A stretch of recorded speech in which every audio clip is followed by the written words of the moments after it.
My name is Tree Hokinson. I'm a community facilitator with Alberta Healthy Communities, which is an initiative of the Alberta Cancer Prevention Legacy Fund.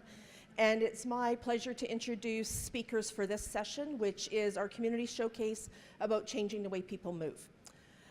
I want to give these ladies as much time to talk as possible, so my introductions are going to be brief, but I encourage you to read their full bio in your agenda package.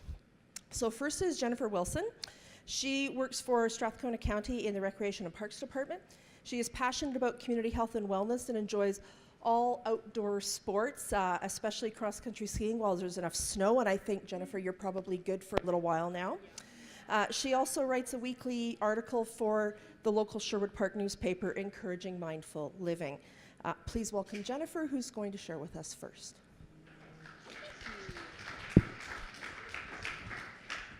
Okay, thank you. I am super excited to be here today. This is definitely something I'm really passionate about, so I'm really excited to hopefully share our experiences with you, and hopefully in sharing our story with our challenges and our successes within our community, it can help you to change the way people move and the way you engage people in your community. So because we're trying to change the way people move, and we've been sitting all morning, if you would like to stand up, you definitely can. If you'd like to wander around the room as I talk, feel free. That is totally okay, because I know sitting for a long time sometimes can be difficult. Oh. Oops, now I went too far. Okay, go back. There we go. Okay, so a little bit about us. So I'm from Strathcona County, and we are classified as a specialized municipality. And what that means is we have a very unique urban-rural mix, and so we have the needs that we need to meet for our residents are very unique. We've got a large urban center, which is Sherwood Park. I'm sure many of you are familiar with that. But our rural area encompasses 8 hamlets. So we really have quite a challenge with trying to meet the needs of everybody in our community. As was mentioned, I work for our Recreation, Parks and Culture Department, and we provide a really wide range of recreation programs, opportunities that encourage physical activity, personal growth, skill development, social inclusion, as well as mental well-being. We're responsible for both indoor and outdoor services, so indoor facilities, outdoor sports fields, skating pathways, ski trails, etc. We also have a large involvement with our public art, so that's integral in our vision of a vibrant, livable, and healthy place. We're also very fortunate in that we have very, very passionate residents and very, very passionate people who work for Strathcona County to make and allow a lot of the initiatives that we see and would like to see come to life. Okay, so today I wanted to share a story with you about a project that we started last summer about trying to change the way we move through empowering our residents to see our community. So when you guys go to a new city, it's very different if you see it by car or you see it by bike or by foot. Your experience is completely different. So when we travel by car, we're seeing kind of what's at a global level. We're seeing things whiz by. We also need to pay attention, you know, is the person in front of me gonna stop? Where do I go? What am I doing? And maybe as a passenger, you might be looking out the window, but you're just kind of getting that surface view of a community. Whereas when we travel somewhere by foot, by bike, through our own power, we're able to really see the treats that are in the neighborhood. We're able to integrate into things at a ground level and really interact with our surroundings. So this was the experience that we wanted to create in our own community. And this is how it all started. So taking a little bit of a step back, one day we had a really passionate and avid cyclist from our community come in to talk to our department about cycling and how our community views it and how we can get more people out and about cycling. Now, I will fully admit, we are not a cycling abundant community. We have a long way to go, but we do have a lot of passionate groups that are in our community or that will travel to our community to use our rural road system and our pathways in order to cycle. So she wanted to get more people involved and wondered really what we could do about it. So our challenge was how do we do this? So in the cycling world, there's many different groups. You have your competitive cyclists, your recreational cyclists, your commuter cyclists, your people who might go out as a family. And with our unique resident base, we really struggled with how do we find a success? How do we find a win for not only this resident, but for our whole community with all these different groups that we're looking at? And how do we make that align with our policies so that we can have support from council, from upper management, and make this project viable? So it was quite a big undertaking, and we didn't know, how can we narrow this down to tackle something so big? It was quite complicated, and we knew we weren't going to be able to change things like our infrastructure overnight, right? We needed to start small. So we decided this was a fit for our community. We could do something. We figured, okay, we can figure out a way to get it to align with our policies, and we want to get our residents active. So we tossed around many ideas. Some were long-term goals and wishes, and we all settled on a very simple map of cycling in our community. We narrowed it down even more. We kept it really small. We decided to focus the map on families, and we kept it in our urban center. So that was a conscious decision we had to make, not to necessarily exclude our rural areas or other groups, but how could we find somewhere to start to find success and then build upon that? Because we wanted to help create that momentum and really change a culture. So how could we get people to think about seeing their own community on foot or on a bike and find those experiences right in their neighborhood? So we didn't want it just to be a map, though, because there are many maps out there. We wanted it truly to be an experience and a connection to the community. So we created a story. We put together 10 pre-marked routes that we put the distances on them that would take families through neighborhoods and through parts of their community. And then we went even further. So we added a little story to each route. We told of the adventures that they could have on this little loop, hidden gems they could find, like a fish ladder or historical information along a route. Then we added things such as where they could find public art and maybe take some learning on their trip, where important things were like water and washrooms, and where they could see interpretive pieces of information. Then we gave them funny little names that related to what people could see on the trails. So one of them we called the Bee's Knees, and it took you past a pollinator habitat, and you got to see our little bee hotel, which is in one of our parks. We called another one Island Adventure, because we do have a very small island in Sherwood Park that not a lot of people are aware of. It's really hidden in one little pocket community, but it's got little gravel trails on it, it's got adult fitness equipment on it, and it's got a playground on it. So it's just a beautiful green space that many people don't even know of. But then we didn't want to stop there. So we collaborated even more with people in our own organization. So we talked with our agricultural department, who recently developed an urban agriculture strategy, and which we helped align with their policies and procedures. And we wanted to help incorporate how can we get people out to see the new edible landscaping that we have in the community, or our community gardens, and how can they learn about the different berries and the bushes and the trees that they can pick and they can sample and they can try and grow at home. So we're trying to reach different groups through that. Then we worked with our RCMP, who have a positive ticketing program. So when they are out and about and they see youth or children practicing safe cycling practices, they give them a positive ticket, which is a recreation pass to one of our facilities. And that kind of just helps further encourage those relationships in the community and further encourages people to get active. So going along with social sustainability. So our momentum kind of just kept rolling and rolling. But then we wanted to connect with our regional partners. So we tied our cycling map into our active transportation master plan, and we linked our map to a new regional trail in our community that connects Sherwood Park to Fort Saskatchewan, which is a small community just about 20 kilometers away from us.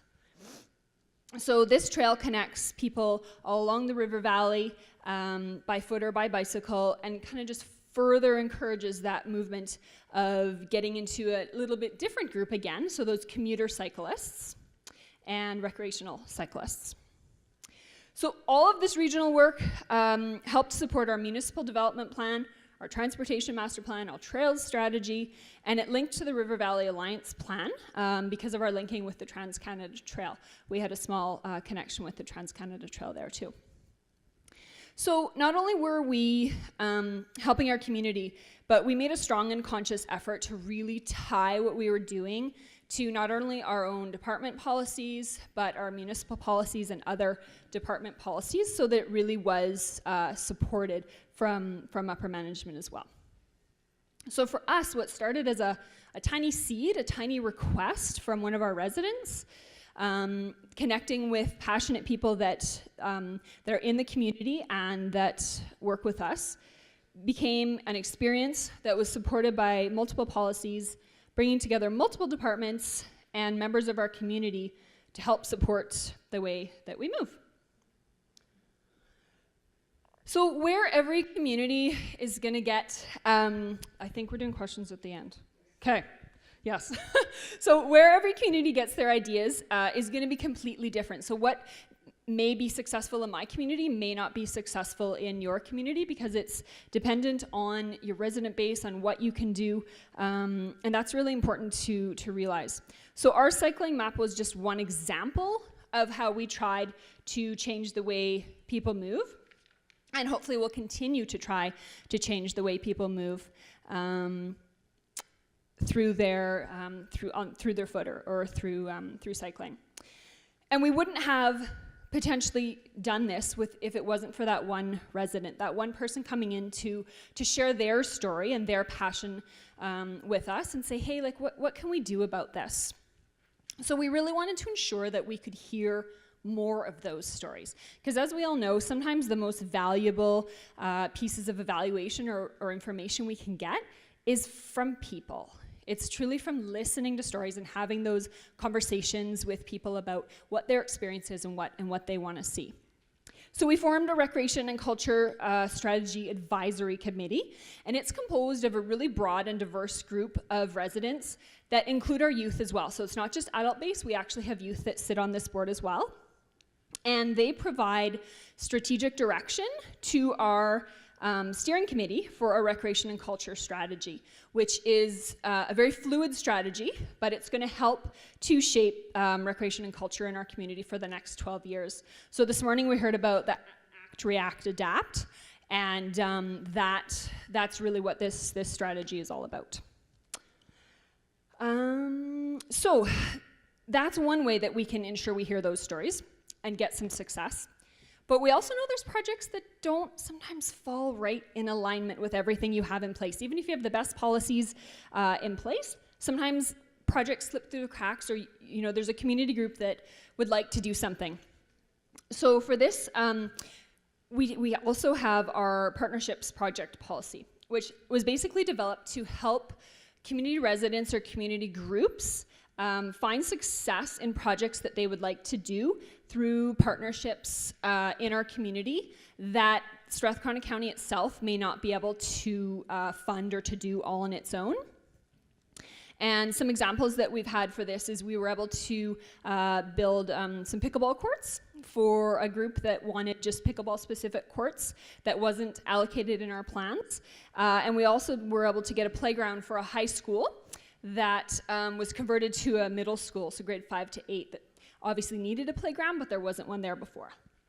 So our successes truly came from, and still do come from, really talking to passionate people and learning their ideas and finding a way for them to come to life. And once you start to change the way people move, see where it takes you. We're really excited. We're very much in our infancy phase of this, but we're really excited to see how we can change the way people move, especially in those little short distance trips. Can we get people out into their neighborhood and get passionate about meeting their neighbors and making other social connections and being physically active and helping with their mental well-being, and learning about things like urban agriculture in our community. And because I know I'm short on time. So really what we're trying to do is find a new normal. As a society, we've definitely normalized being sedentary.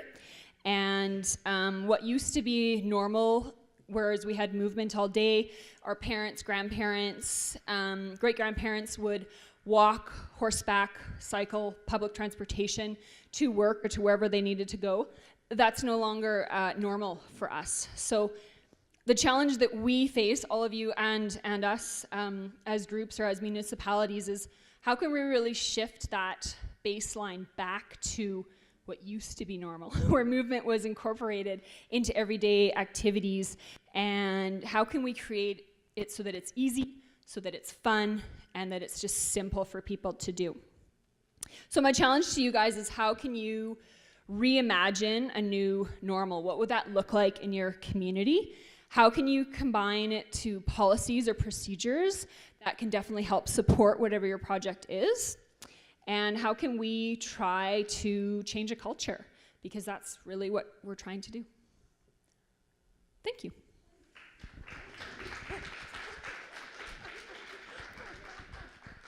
Well done, thank you. And we will take questions at the end, so if you have questions for Jennifer, just hold them in your brain and we'll bring them up at the end. So next, it's my pleasure to introduce Jackie Belcourt. Jackie was born and raised on the Gift Lake Métis settlement, one of the 8 Métis settlements of Alberta. She has been working for the Gift Lake Métis settlement as a family engagement worker and is now a full-time facilitator in training with the Cancer Prevention Project in Gift Lake. Jackie loves her community and works really hard to make her community healthy and a cancer-free place for all the residents of Gift Lake. So please welcome Jackie. Hi everybody, my name is Jackie Belcourt and I work at the Gift Lake Métis Settlement. This picture, actually, you have postcards on your tables that you could take home with my information on the back. And just with this photo, this is when you first drive into our community. And this was designed by 8 of the youth in Gift Lake. So when you first come in, that's the sign you see. So for Gift Lake, this is some of the gym equipment that we bought. With partnerships with Cancer Prevention, Integrated Services, Parent Link, Gift Lake Métis Settlement, we were able to purchase $6,000 worth of equipment. So right now we're working at we're just waiting to hear back for a grant we applied for to extend our youth center so we can have all this equipment out there for the community to use. This is Lila Auger. We had a program last year called New Year, New You.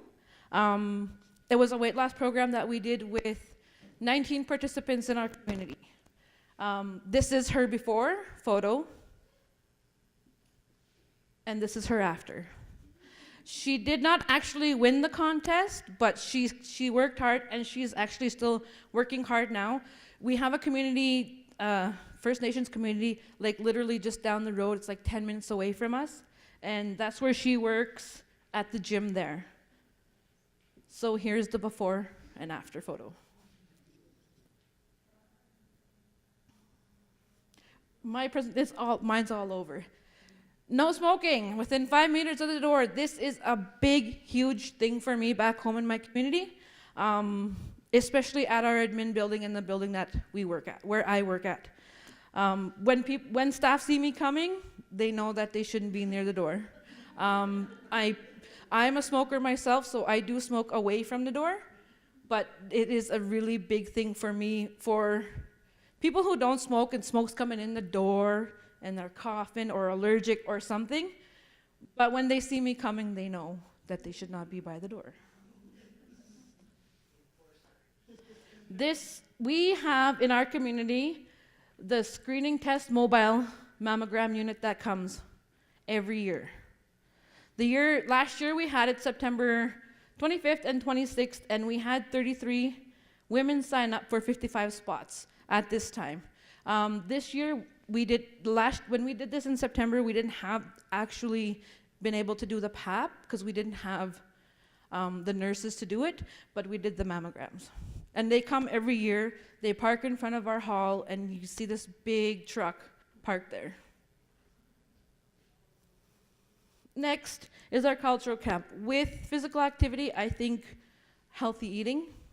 And the thing with cultural camp, we open up to all community members. This year, we are actually got word back that we are getting funded to have a big cultural camp in Gift Lake, in Long Lake, where all 8 Métis settlements are coming together. So that'll be this year. We're July. We already have our dates picked. So this is just a lake that's out there that we have in Long Lake. It's beautiful. It's a really nice place. So they're going to start working on getting it cleaned up and ready for all 8 settlements to come together for 1 week. Here we have where we have some of our members, our youth, in our camp, in our main area where our cooking is, where they're preparing fresh meat that was for supper that evening that we had.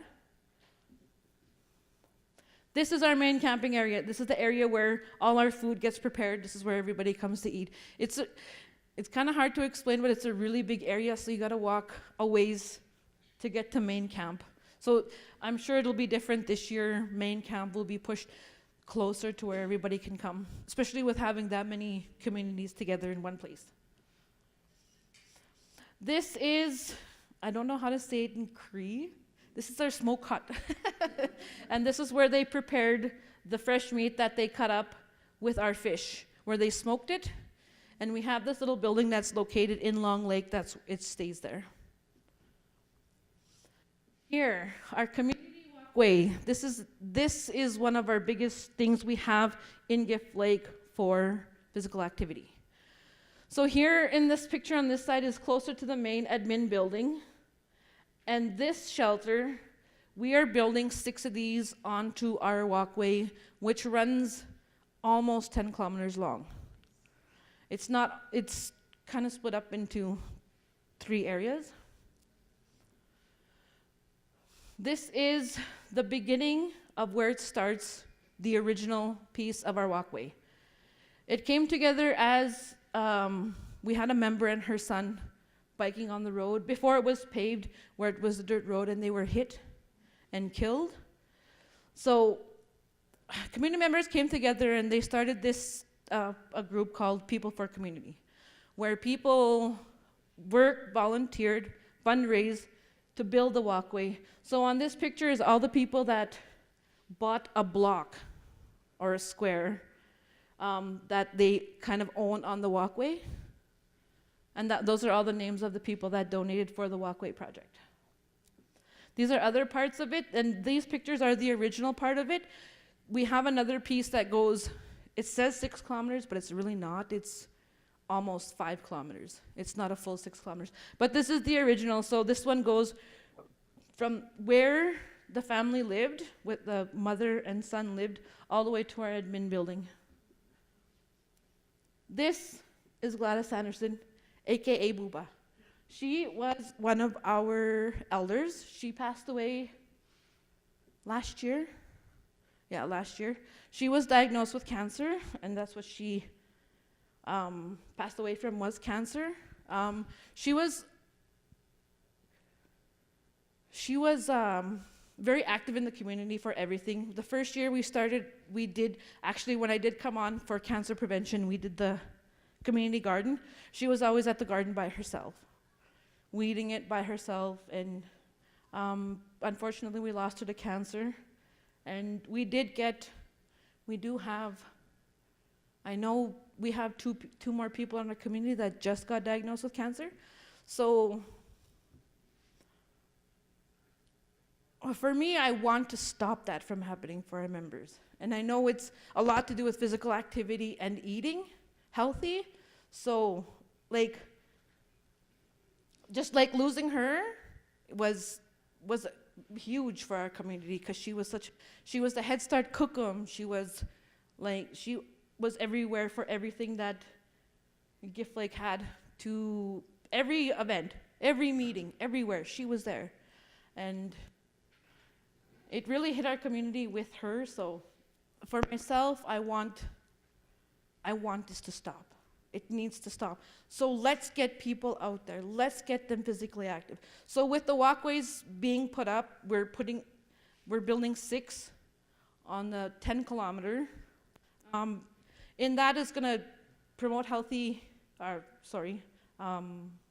physical activity and UV sun ray protection, because the shelter will have benches with a top. The picture I had there was what I was thinking, but when I was talking to the contractor, he said, let's go over the top. So it made more sense. Oh, yes, that makes sense. So this year, we'll be building those with flower pots around, so people can go for a walk, rest, and go to the next part of it. And I'm hoping to get the dispensers for sunscreen, so I can put them in each one. So when you're walking, you can put on sunscreen and whatever. But that's my presentation to you. Sorry, it was so fast. Oh, and also we put some out for Peavine, because Peavine, we're a tri-settlement with Gift Lake, East Prairie, and Peavine. And my fits and training are also here. Stacy Anderson, who's with Peavine, she's brand new. And Jody Cuthbert with East Prairie. Gail Lamouche, my supervisor. And Brenda Rowland, our person. Thank you.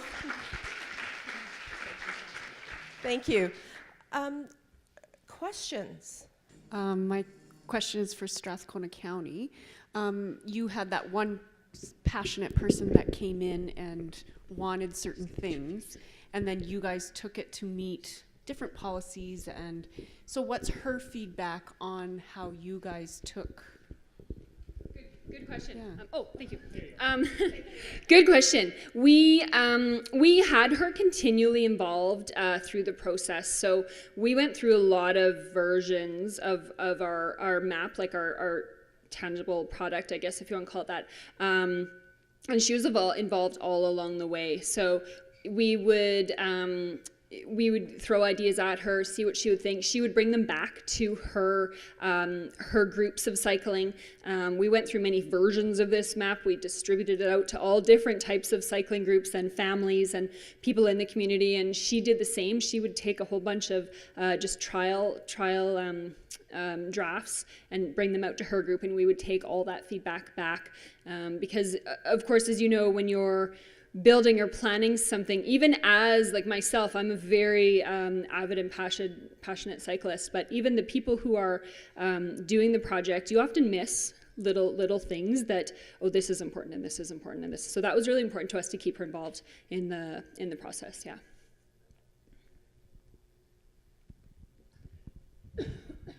Just wondering if you have a copy of your map online? Or yes, just a printed it is copy? online. Okay. So I did bring a few printed copies if anybody actually wants to see what it looks like. But we do have it online, and we do have it linked to like our GPS and everything in there too. So you can pull up all the specific little loops. They're all color coded if you wanna look at them. Yes. So because of course some people like that on their phone. Some people are old school and they want to have a little paper version to stick in their pocket or keep in their bag or whatever. So yeah, I do have a few if anybody wants to check them, but it is online too. Yeah. Additional questions from?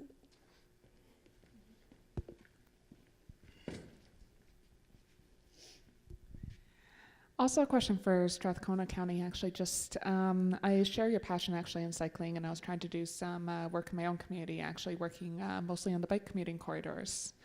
I'm just kind of curious in terms of cultural resistance, because I can definitely appreciate also in terms of, having infrastructure in place, especially if it's a motorist-friendly community. And of course, as you mentioned before, that installing a bike lane normally is a 30-year project at least. So what kind of cultural resistance did you find initially when you were kind of trying to bring on this project with the bike map, or did you find any? To be honest, we didn't find any because we didn't have any. Because we didn't need to, we purposely chose this group, so families in our urban center. We have about 300 kilometers of paved trail in Strathcona County. So we already had that infrastructure there. We don't have on-lane like road bike lanes. We don't have bike lights. We don't have any of that stuff. And that's kind of a next step that we're hoping to look at.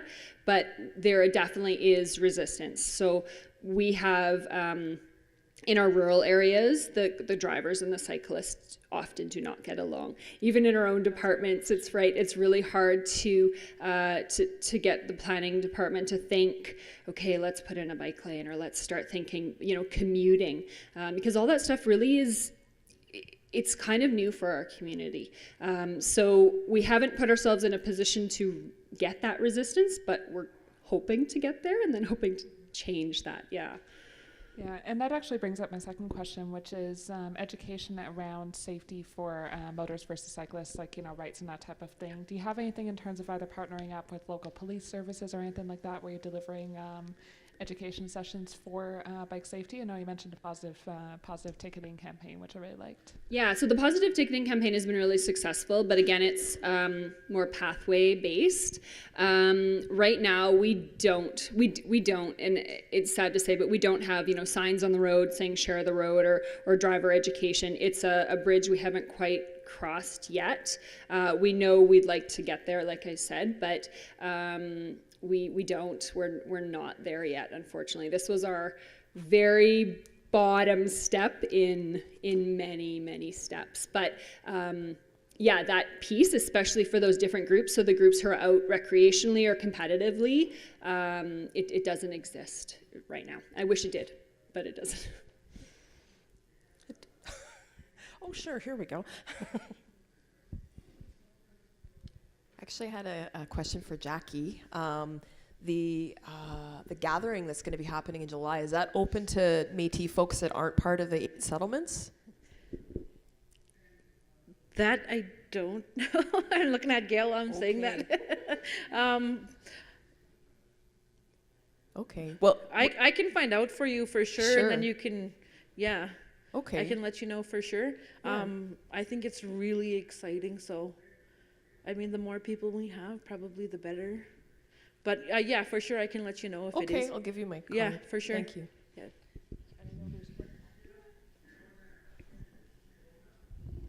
Hi, I was just wondering about, you talked a little bit about smoking, and smoking being such like I guess evidence-based medicine studies that indicate that it really is involved in almost all cancers. It really doesn't help.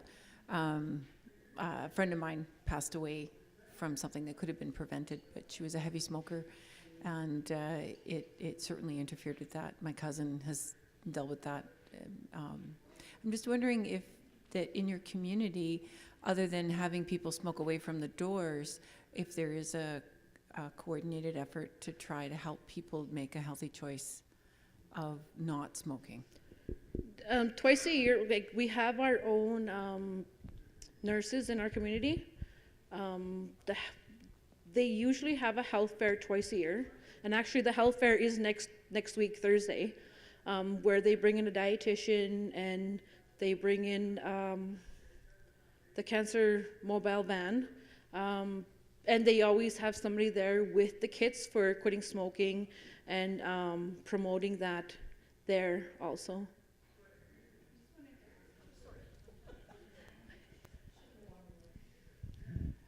I just wanted to ask, because I have family members that are part of the First Nations community, and smoking seems to be something that's really difficult for some people to even talk about because it's ingrained culturally. Is there something that's a cultural approach to helping people with that, because it is such a Not in our part of community, that? but it's something that I can look into for our community now.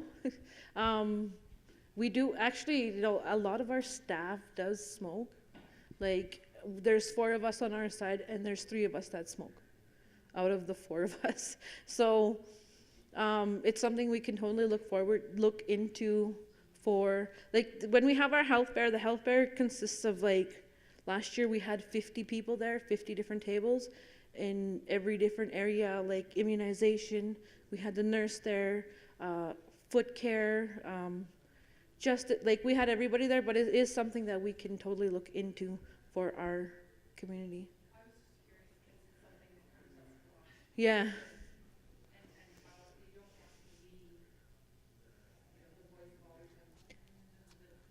Right, and then here I am trying to hide and have some. When I first started this project, when I first met Brenda, I was so scared. I didn't know where I was gonna smoke. I didn't want her to see me smoking. I'm like, I work for cancer prevention. I shouldn't be smoking. And then I go around the corner.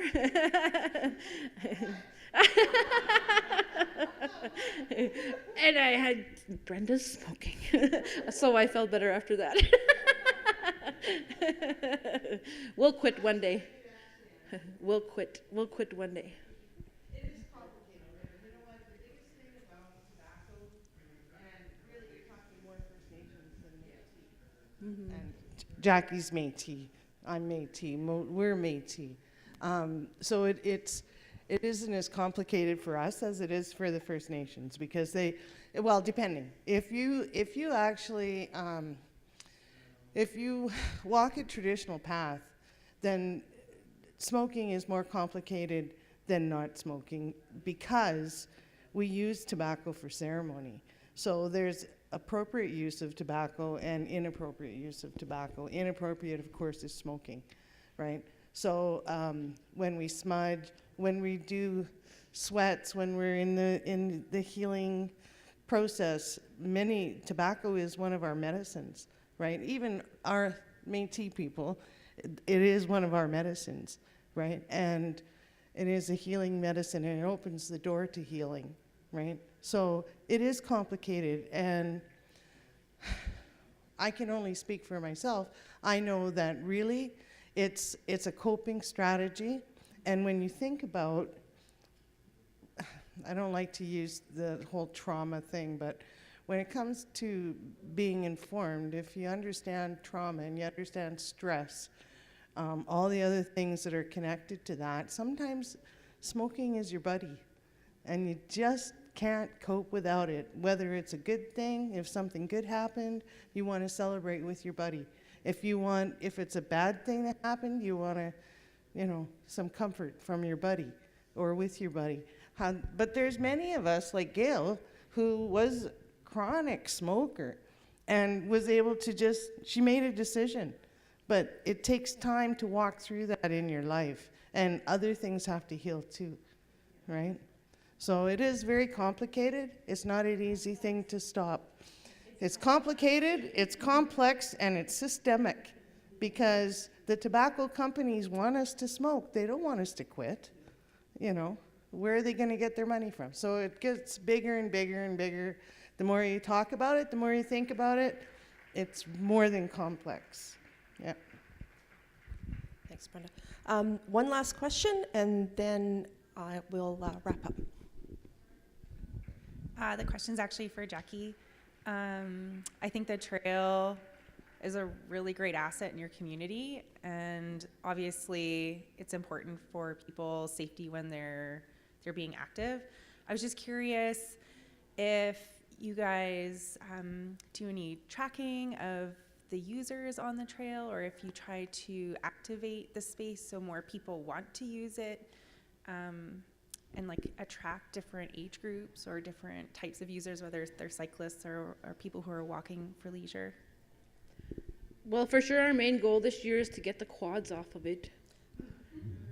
Gift Lake is a small community, so the kids a lot of the kids have quads and are always quadding on that, to be off the road. But then we don't want the people on their bikes and people who are walking on the road. I remember when I was younger, this lady used to yell at us all the time, get off the road. And then now that I drive that road, I'm like, okay, it makes sense, because I'm like, get off the road, use the walkway, right? And then I'm like, okay, well, that makes sense why she was yelling at me when I was younger. We are going to actually do the tracking a couple ways, or there's a few ways. One, I want to have a log book in each shelter to when you make it there. Another one is we are planning with the tri-settlements, with Gift Lake, East Prairie, and Peavine, tri-settlement weight loss challenge between all 3 settlements. And one way is doing it with pedometers or the Fitbits, and keeping track of everybody. Okay, so how many steps did you take today, and how many were on the walkway, like starting at 0 and going. The other thing is with our sunscreen protector, we're ordering portable ones also, and that one is going to also be able to measure how many pumps were used and how many people actually used it. So we have different ways, and then we're talking about like walking around the world, walking to your destination with your pedometer, like your dream destination and stuff like that. But we do actually have people that use the walkway all year round. Like, well, not this year, not this winter. There's just too much snow this year. And it's still snowing right now. I'd like you to join me in thanking Jackie and Jennifer for their great presentation this afternoon and giving us lots to think about as we go back to our own communities.